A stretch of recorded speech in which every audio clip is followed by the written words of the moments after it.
Le malheur atteint souvent les justes. Pour le dernier mot, d'ailleurs, il pouvait même être seul. Non, le dernier mot. Pour le dernier mot. On assiste. Mais pour le dernier mot. Oui, c'est très important. Bien. Même quand vous êtes assis, vous l'assistez. D'accord. Bien, vous avez la parole. La parole, vous actez que la parole est donnée en dernier lieu au prévenu. Merci beaucoup, Monsieur le Premier Président. Merci également aux distingués et honorables juges. Merci au procureur général près la Cour de cassation pour cette opportunité. Opportunité qui va s'inscrire désormais dans mon histoire politique. De prime abord, étant croyant de naissance, je voudrais commencer par Psaume 34, 19, qui dit ceci: le malheur atteint souvent les justes, et Dieu l'en délivre toujours.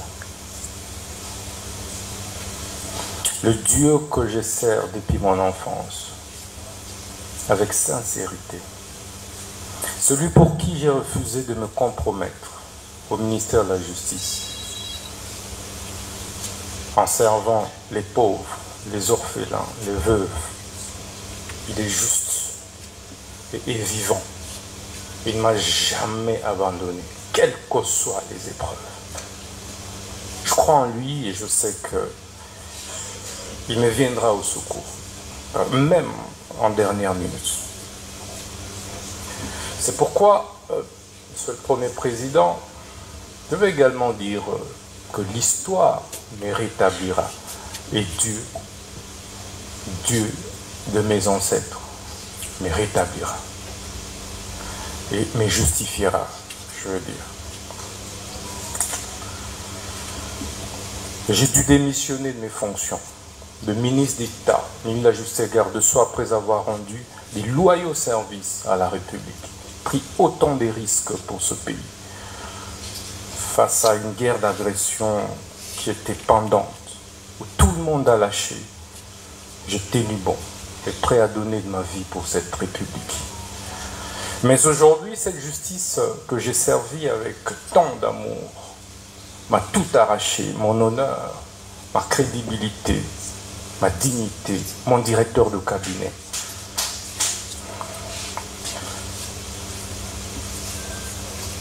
Mais il y a un adage, un dicton russe qui dit que ceux dont le destin définit pendu ne se noient pas.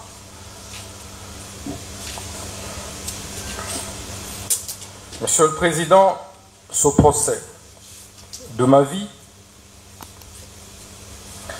était la dernière preuve que j'attendais pour confirmer que j'étais dans le bon, dans la lutte pour la justice juste et équitable pour tous.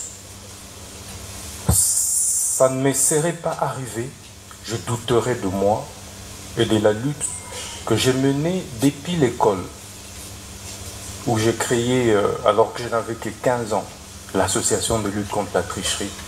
Et à l'université protestante au Congo, j'ai créé l'association de lutte contre les antivaleurs, président des étudiants. Je me suis opposé à toutes les antivaleurs et de manière farouche qui m'avait valu pour la première fois de reprendre en deuxième session, alors que j'avais distingué. Et je payais ce prix avec honneur.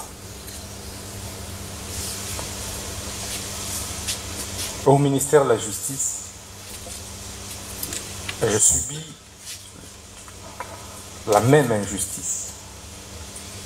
Alors que je voulais faire mon travail correctement, redresser les choses, pour le bien de tous, le bien du pays et des générations futures. C'est pourquoi ce procès est historique. Historique, Monsieur le Premier Président, parce que Il me rappelle autant d'autres procès historiques, notamment celui de Patrice Emery Lumumba, dont je suis la réincarnation. En 1956, pratiquement au même âge, il avait été condamné à 1 an d'emprisonnement pour détournement des deniers publics. Mais quelques années plus tard, il sera notre héros national. Ça me fait également penser au procès de Fidel Castro, un de mes idoles, vers les années 51, où il prononça les discours les plus historiques, l'histoire m'acquittera. Quelques années plus tard, il prit le pouvoir et il reste aujourd'hui les héros de Cuba. Ça me fait également penser au procès de Lula da Silva, et ça c'est le plus récent. Ancien président brésilien, mais jugé, condamné pour corruption. Et ça, c'est en 2017. Au sortir de la prison, il a été président de la République jusqu'aujourd'hui. Ce procès me fait penser au procès d'Étienne Tshisekedi Lumumba et de ses compagnons de lutte vers les années 80, parce qu'il luttait pour le changement. Il a été condamné, mais aujourd'hui, il reste une référence, un modèle, et son fils est président de la République démocratique du Congo. Ce procès, enfin, me fait penser au procès des Mandela. Mandela, vers les années 59, mais exactement 62. En 62, il a été condamné injustement. Et il a fait 27 ans en prison. Mais sort de là, président de la République de l'Afrique du Sud. Et, Monsieur le Président, vous verrez que c'est pratiquement au même âge, c'était pratiquement à mon âge, que tous ces grands leaders ont connu des procès injustes. Et c'est ça qui construit ma conviction et qui m'a construit ce mental d'acier de faire face à cette épreuve que je ne conseillerais et souhaiterais à personne dans la vie, même pas au ministère public. Parce que ça m'a déchiré. Parce que ça m'a détruit intérieurement. J'ai été trahi. Mais un jour, je parlerai. Je suis un homme d'État, je me tais. Le ministère public sait que je suis incapable. Je suis très content parce qu'il est épinglé sa nièce qui a fini une année après moi à l'université. Je suis un homme, certes avec beaucoup de défauts, parce que je ne suis pas Dieu. Mais j'essaie d'être correct, sincère et honnête.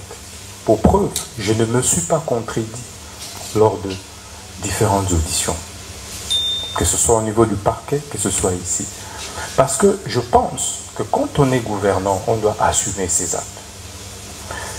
Et je voulais assumer tout ce que j'ai fait.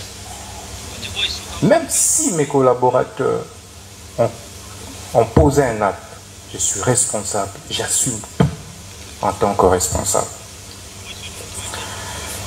Ce procès, Monsieur le Président, c'est donc me fait penser à un syllogisme simple. Le premier, l'on demande, l'on instruit le ministre d'État, ministre de la Justice et garde des Sceaux à construire une prison. Le ministre d'État, ministre de la Justice, s'active à construire cette prison. Et on conclut par la suite en disant que le ministre de la Justice a détourné les fonds destinés à la construction de la prison, alors que ces fonds sont logés en banque. Toutes les autorités ont été informées. Deuxième syllogisme qui résume ce procès, c'est le ministère public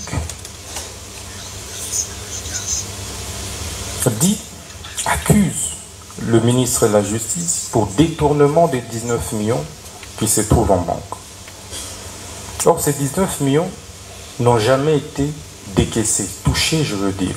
Le ministre de la Justice n'a touché à aucun dollar de ce fonds. Mais dans la conclusion, le ministère public dit « Le ministre de la Justice a détourné 19 millions ».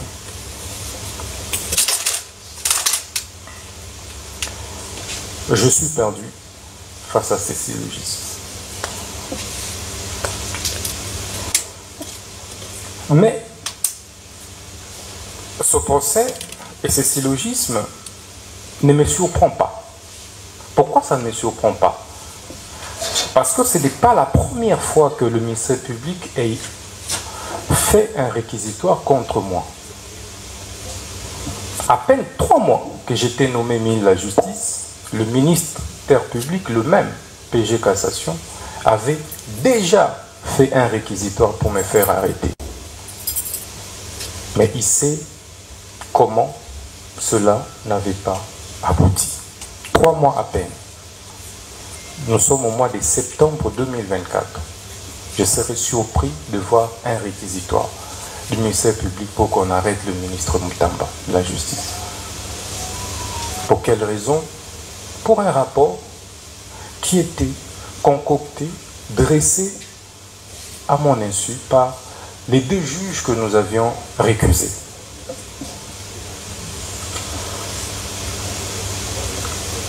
Monsieur le Président, vous comprendrez que ça ne me surprend pas.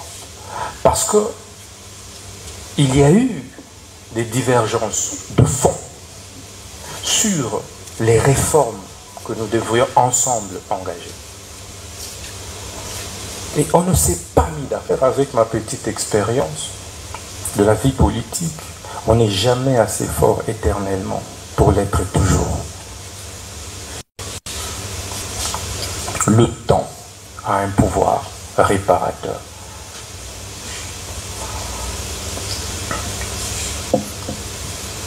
Monsieur le Président, j'ai l'avantage d'être jugé par les hauts magistrats. Les hauts magistrats, les juges que je connais, que je côtoyais comme ministre de la Justice. Je connais pratiquement votre moralité. Mais c'est pourquoi, lorsque on a recomposé ce siège, nous ne nous sommes pas opposés. Parce que nous connaissons votre capacité à être indépendant. Notre combat ensemble a été et a toujours été d'éviter des interférences des politiques sur les judiciaires et de la hiérarchie sur les judiciaires. On a organisé des états généraux pour ça. Je suis heureux qu'il y ait des professeurs d'université qui m'ont aussi fréquenté parmi vous. Par la suite, d'affronter